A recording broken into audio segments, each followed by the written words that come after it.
I would advise everybody who is thinking about switching VLEs to really do an exercise of what do you actually want from a VLE and how do your courses run. So it's a very reflective research piece that you need to do and ask your tutors, ask the lecturers and ask the students of how they perceive teaching and learning, what they are actually doing when they teach, what they are doing when they learn. And this should be the basis of making a decision for or against the VLE. Content migration from Blackboard to Moodle could be a very challenging thing. In Bloomsbury we have widely used Blackboard, we have really big amount of files and the content is really big. So that prompted lots of questions of how do you move that content, who is going to move that content. So if somebody is thinking of migration, they should definitely consider these two questions, how and who is going to do that. If you're going to ask your learning technologists and you're also going to ask them to work at the same time for 1 year on Blackboard, that is definitely not going to give them enough time.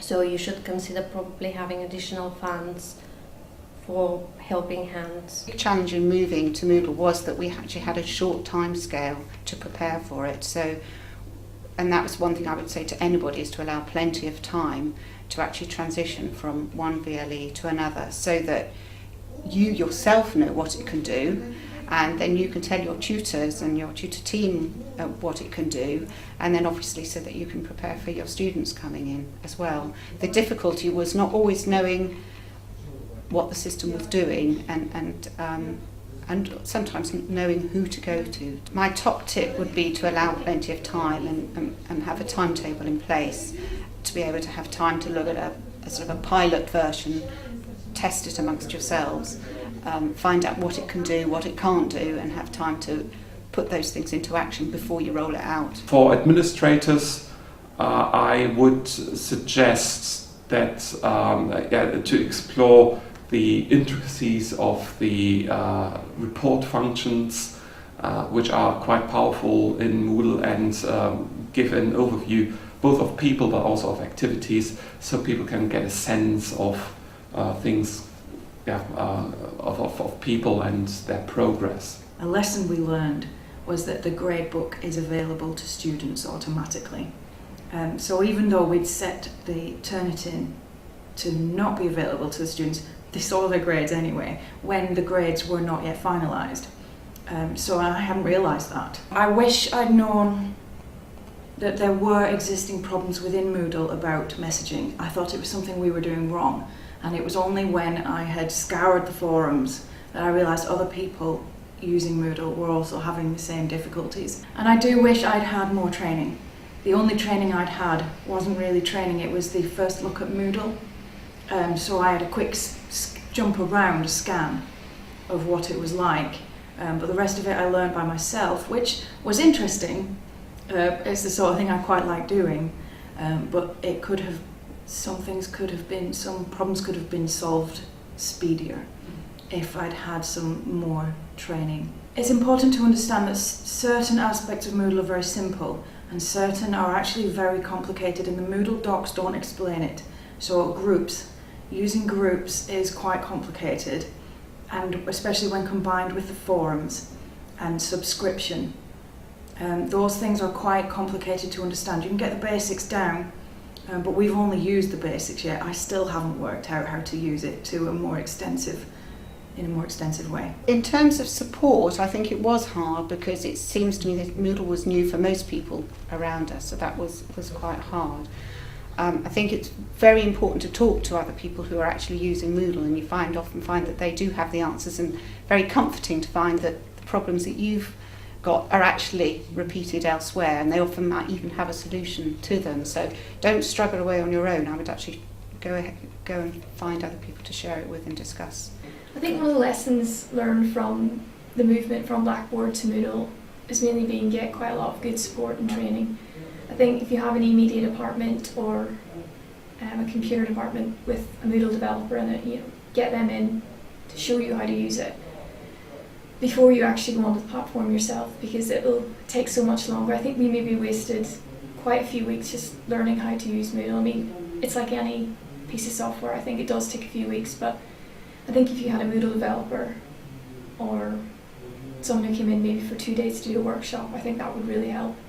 I think there needs to be quite a lot of support and training. We do have an excellent department that do support us, but I think in each of the different faculties in the RVC there should be maybe one person who's gone to the workshop and is able then to transfer all of that knowledge onto the other teams who want to use Moodle. To sort out the areas of concern first, and I think I've made this mistake in not knowing what the areas of concern were from our tutors and not addressing those up front.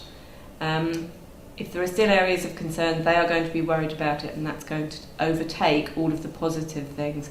I actually think that the students, whilst they're the biggest group of stakeholders, are going to be up and running and not bat an eyelid. It's going to be easier to use, they're going to be streets ahead of us. It's going to be the academics who, if they can't find something or can't do something in the way that they used to be able to do it, are going to find that harder to cope with. I actually think that the students will appreciate the fact it's more of a Facebook, more of a type interface, and will actually be fine with that.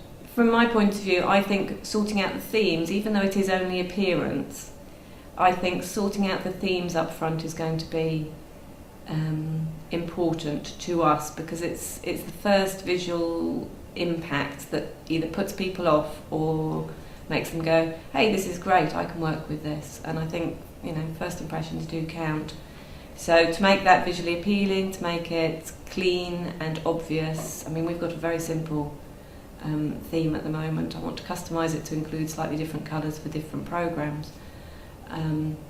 But to get that up and running so that any feedback you get isn't overshadowed by, oh, I don't like the look of this, or I don't like the look of that. I think that's quite important, and I'm going to try and get that sorted before I show it to anybody. The thing is, for academics, they really need to get into the habit of trying to represent their course in a visual way. In a traditional face-to-face world, the idea of a course was the actual teaching taking place. In a traditional distance education world, the face of the course was the course handbook. Now, as all these worlds merge together, the face of the course is very much the virtual learning environment. So I think it wouldn't hurt to look into the design of the VLE itself and try to make it look nice. The move to Moodle is an opportunity in some ways to think about how we organise the course. Not in that it requires a fundamental reorganisation of most courses, but it does allow us to think about how we group information that we give to the students. So for example, traditionally we've put readings into either packs or into a section for reading on BLE, on the previous BLE. The new one allows us to group various materials by weeks or by topics, so we can rethink how we present the material to our students. I'm not saying that the old VLE did not have that. I'm just saying the move is a really good opportunity to think about different ways of presenting things and finding out what the options are. One final thing is that I'm supervising dissertations over the summer, but I'm also travelling, and Moodle allows me to set up office hours online where I can communicate with the students. I'll be online at a set time, logged into Moodle, they'll be logged in, they'll see me there, and we'll be able to conduct our conversation as if we were in the office. You have this profile function in Moodle where everybody's allowed to upload photographs of themselves. And now my colleague, being a history education teacher, as one of his first activities, he's asking his students not to upload their own profile photos to their profile, but to upload pictures of their favorite historical characters, which I think adds to the social atmosphere of a course. Don't just make it in target of students. You have to remember that your academics are going to be using this as well. Meet each one halfway. If there's something you can't do for stuff that you can do for students, meet them halfway. Try and give them the flexibility and make it Make them aware that you are working for them at the end of the day and you're trying to provide them with the best level of service. When it's regarding students and staff members, you definitely need to consult with them what they want, how they want to achieve it, so you'll be able to meet their expectations. When it's a question about my colleagues and all the other learning technologists, it's discussion. I think the discussion is what helps. What do you want? How do you want to have it? When it's the best time to achieve that goal. One of the benefits of working in a consortium is the fact that we have a lot of different people and a lot of different expertise which we can pull on. So, for example, we have experts at the Institute of Education who are helping to inform the development of training guides. We've got members of staff at SOAS who are going over to Birkbeck to assist with training events. So we're working together in lots of different ways and supporting each other as a consortium. We've created training guides which are available for the wider community to have a look at, and very welcome to use those. And we're putting on a number of events. In fact, in March of this year, we're running the month of Moodle, where every day a taster session of Moodle will be run during the lunchtime, and the various learning technologists from across the consortium will be running these events. So on a daily schedule, there'll be something going on that members of staff, academic staff from the colleges can go to.